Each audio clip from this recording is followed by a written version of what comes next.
Hello folks, and welcome back to my channel. You guessed it, it's another chatty get ready with me.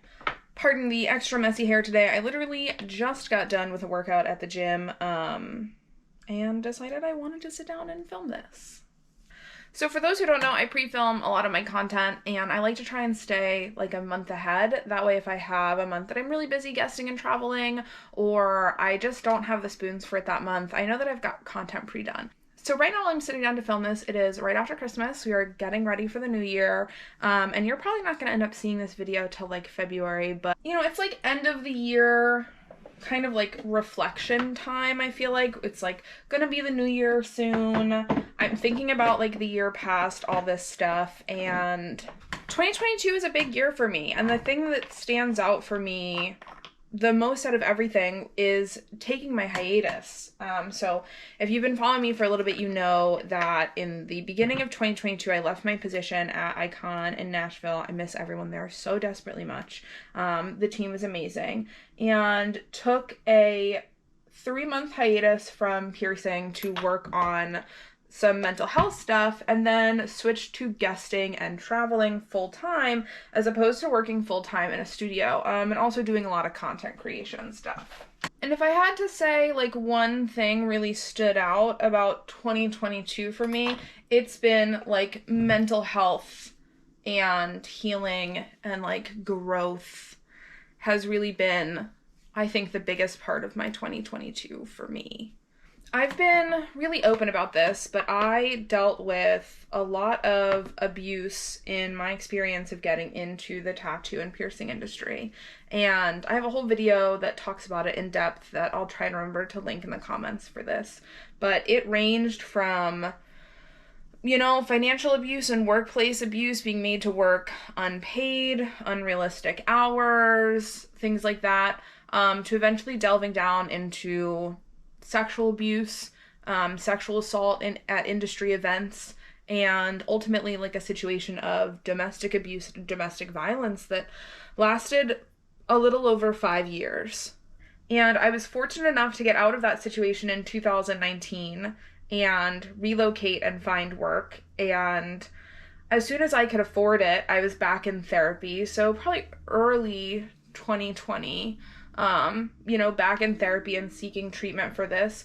And I really thought I had done a lot of important work and a lot of good work through therapy and through everything, but I truly did not realize until this year, until I took my hiatus and I really took this time for myself, just how much healing I really hadn't been doing that whole time. I really spent the years of like 2015, when I first entered that situation, all the way through to like 2022, just surviving. For me, I thought leaving the situation of abuse and just seeking therapy after that was what healing looked like.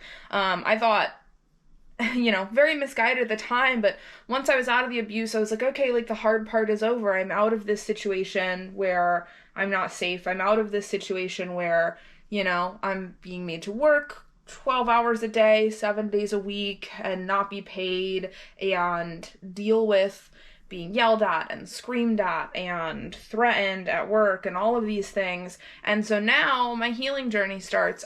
And what I did not realize was that that was not the case. And just because I wasn't in the situation of active abuse and actively being unsafe anymore, didn't also necessarily mean I was in a situation of healing yet. I was still just in a situation of survival. I wrote a whole blog post about this year that I'm going to link in the comments down below because I really wish more people read it, talking about the way in which I think many industries, but the piercing industry in particular, kind of fails survivors of situations of abuse and violence. And this is hard for me because we know the industry has a problem with abuse and violence. I've talked about it at length, the issues with abuse in apprenticeships, and furthermore, the issues with workplace abuse within the piercing and tattoo industry. And it is a really real rampant problem in the industry. And fortunately, in the last couple of years, a lot of awareness has been raised about these issues, and we're starting to see some very big, very meaningful changes that leave me feeling very hopeful. But while the industry has gained a lot of awareness about this and is working on solving the problem at its root, there's really not a lot of resources or a lot of discussion happening, at least that I see, that talks about what it's like for survivors once you leave a situation of abuse. And what often ends up happening in this situation, because a lot of this abuse is workplace abuse, or tied into workplace abuse, and people are often woefully underpaid, overworked, completely burnt out, especially when we talk about abuse in apprenticeships, is that people leave these abusive, unsafe situations, and because you have to make money, you have to work to live, you have to be able to afford to pay bills, people end up getting immediately back into work. There's not really an option to take a break and heal, but a lot of this abuse is occurring in the workplace. So there's a lot of understandable workplace triggers that might happen for a lot of people. Not only that, but the tattoo and piercing industry is still an industry that is, not as regulated as other industries. It's an industry where nowadays a lot of good studios provide health insurance, but I'd still say the amount of studios providing health insurance is still significantly less than the ones that don't. So many folks are going to end up leaving a situation of abuse and finding themselves needing to get right back into work, into a situation that could potentially still be triggering or difficult to be in, and not have any access to health insurance or health care, at least here in America, with which to seek mental health services and care and recover from the abuse that they've experienced. Not only that, but piercing is growing and becoming ever more popular. More and more studios are what I would classify as mid to high volume. So not only are people leaving situations of abuse with all of the trauma that comes along with that, having to get right back into working to afford to pay their bills and survive. Oftentimes these are people who are coming out of a situation of financial abuse, so don't have a ton of savings or a ton of money anyway to get through this time. You're going right back into an environment that could be potentially very triggering to the trauma you've just experienced for who knows how many years. You have no access to healthcare and easy access to mental health services to help you deal with what healing is going to look like and healing is going to be. And you're busier than ever. A lot of times people use this as an opportunity to move on to better studios, but that also means higher volume, having to learn new ways to pierce, having to learn to offer new services to be at these new studios. It's a lot. It's a lot. And in doing that, you're really not leaving yourself a lot of time for healing. And that's what I didn't realize until this year, was I really did not leave myself any time for healing. Yeah, in 2019, I left the situation of abuse. I left that studio. I was no longer in that situation or being treated that way. But that didn't mean that I was really giving myself any time to heal. That wasn't healing. That was still surviving. And I didn't know that at the time, because the narrative that had been painted so often for me online and especially in the industry was that it was just about leaving the situation of abuse. And I don't want to minimize that, because that is huge and that is hard. And I know for me, the decision to leave the situation of abuse was one of the hardest ones I've ever made in my life. But that wasn't necessarily the beginning of healing. That was just the beginning of leaving the abuse and getting to a better place so that I could start healing. And 2022 was the first year where I really slowed down enough to take the time to start healing. And for me, that meant taking a step back from the industry and acknowledging that I had been experiencing burnout for years at this point, since my 7-day work week apprenticeship. Who wouldn't be experiencing burnout from that? That I needed to take time to heal and work on myself and recover, that I wasn't able to offer the best version of me to my clients and to my peers because I was experiencing burnout, because I was like well past my limit and had been for years. But also to acknowledge that I really needed to take time to do a lot of inner work and work on my triggers that were related to the studio and the workplace, and emotional regulation, and just healing from the abuse that had happened, and acknowledging the trauma responses and bad habits and things like that that I had picked up in the situation of abuse, and start really actively putting in the work to heal those. And I want to take a second to acknowledge that this video does come from a place of privilege, and that I do have a lot of privilege in being able to take time off and take this hiatus and do this work and do this healing. And I understand a lot of people cannot afford to do this, and this might not be realistic for everyone. It certainly wasn't realistic for me until this year. Again, I went from working 7 days a week, not getting paid, to overworking myself on my end for 2 years to make enough money to pay off my debt and have enough savings to be able to take this time and do this. And then I literally spent all of my savings on taking this time and doing this healing and taking care of myself. But I want to acknowledge that it's a privilege to even be in the situation to take this time and do this. And I understand that not everyone might be able to. Very fortunate and very grateful that I did find myself in the position to be able to do this and take this time, because I really didn't realize, like genuinely didn't realize how unhealed I was until I did this. I really thought I was doing pretty good. I was not in the situation of abuse anymore. You know, yeah, I still cried at the drop of a hat about a lot of things. Yeah, I still found myself just going absolutely feral during the length of a Statum cycle, trying to calm myself down enough for the next client to come in the room. Yeah, I found myself needing to get to the studio 2 hours early every single day to make sure every single thing was set up perfectly so that I wouldn't get yelled at, even though I can't even imagine my old boss yelling at anyone. He was and is a literal angel.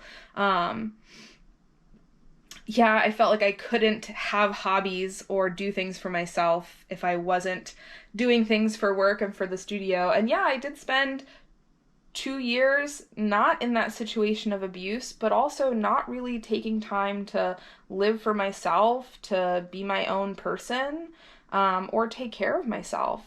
And I wasn't healing during that time either. I was still just surviving. And I think deep down I knew that that was the case, because obviously I was not happy, and something felt wrong with me about that, because I was no longer in a situation of abuse. I was at a great studio, APP member studio, phenomenal staff, amazing boss, amazing coworkers. I was doing more cool stuff than ever before in my career. I had amazing customers and clients, and I felt broken. I was like, why do I still feel this way? Why do I still have panic attacks basically every other week? Like, why do I still feel compelled to get to work nearly 2 hours early almost every single day? Why do I still struggle with the thought of taking vacation time or calling out sick? You know, I was in this situation that by all accounts should be a great situation for me and a great studio for me, and I was not thriving.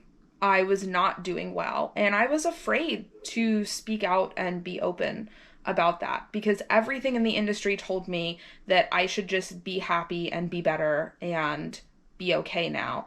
And I was very much not okay, and I didn't know how to cope with that.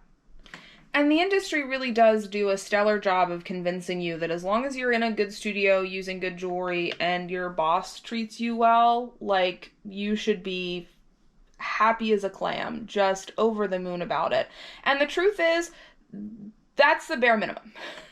The truth is, that is quite literally the bare minimum, but the bar is so low in the piercing industry that that's what we set it at. And so I foolishly thought that just by finding a better studio and having a good boss and having good jewelry and having good coworkers, that somehow my trauma from the past studio I work at was like magically going to be fixed and better. And it turns out it's not. And you still have to do the difficult interpersonal work of healing and going to therapy and unlearning your trauma and working on all of this stuff before you reach a place where you're actually starting to heal and starting to do better. And I really wasn't prepared for that. And someone, might be sitting at home watching this video and go, Lynn, honestly, why did you expect to just get a different job and magically have your trauma go away? And, for the longest time, everyone just talked about the quality of the studio you work at. They didn't even talk about how your studio treats you, just the fact that in the conversation these days, it's a good quality studio with good jewelry and nice coworkers and a boss who doesn't yell at you is already an improvement over how the industry talked about things, 5 years ago, 4 years ago. So it's already grown a lot. But for me, having basically grown up in this industry, knowing I wanted to get in this industry as a teenager, spending all my time enmeshed in it, there wasn't really, despite the amount of conversations about abuse and struggle in the industry, there weren't really honest conversations about what healing from that looked like. And that's kind of why I wanted to sit down and film this and talk about the fact that healing for me did look like needing to take some time away from piercing and not be piercing full time and doing some work on myself. Healing for me looked like doing ketamine treatment when I moved to Philadelphia, which is something I am unbelievably grateful that I got to do. And while I know it might not work for everyone, it was like unbelievably instrumental in me recovering from my trauma and processing a lot of really intense trauma memories I was still holding on to, specifically really intense trauma memories that happened in piercing studios, that happened with my mentor, that were really holding me back at work in ways I didn't realize until I started processing them through this treatment and with my therapist. And I think the hardest part for me about this healing journey was acknowledging the ways in which I had spent time thinking I was healing when I was living in Tennessee and thinking I was doing better, and I really wasn't. I was really just surviving, but also acknowledging the amount of people that I accidentally hurt during that process. And I think that was the hardest part for me, but also the part that I really wanted to sit down and talk about and be transparent about for others. But I was so filled with anger after what happened to me in my abuse. And I see a lot of other people go through this as well, which is, why I want to talk about it. But I was so filled with anger, and I wanted someone to be accountable to what had happened to me and what was going on. And when it became clear that that was not really going to be the case in my situation, and often isn't the case when it comes to abuse in this industry, I lashed out and I took that anger out other places. And I took it out in a way that I thought was being productive. I wanted to crusade for victims of abuse in the industry. I wanted to see meaningful change happen. I wanted to see other people not be in the position I was in. And it motivated me to do a lot of work that I think was really good, and a lot of outreach and, talking about my story on social media and behind the scenes working with jewelry companies to create codes of conduct and working with different studios to create more resources for victims of abuse. But it also turned into me leaning hard into cancel culture and being very quick to encourage what ultimately ended up being a very negative mentality in the industry surrounding how we handle anyone who makes any mistake, ranging from abuse to just posting a bad picture of a piercing on the internet. And this also extended to just having a really cold persona online when I interacted with my peers. And just being really rigid and really black and white and really unwilling to see multiple sides of different situations. I was angry at the industry as a whole for, allowing, I don't want to say allowing my abuse to happen, because it's not like the industry as a whole knew exactly what was going on and was like, yeah, okay, we think that it's fine that this is happening. But the industry did enable systems of abuse of power in apprenticeships for so long that it ultimately led to my abuse in others. And so I had just a lot of misdirected anger at that. But I ended up hurting a lot of people unintentionally by being so angry and lashing out in my anger and my emotions over my abuse about a lot of other unrelated things.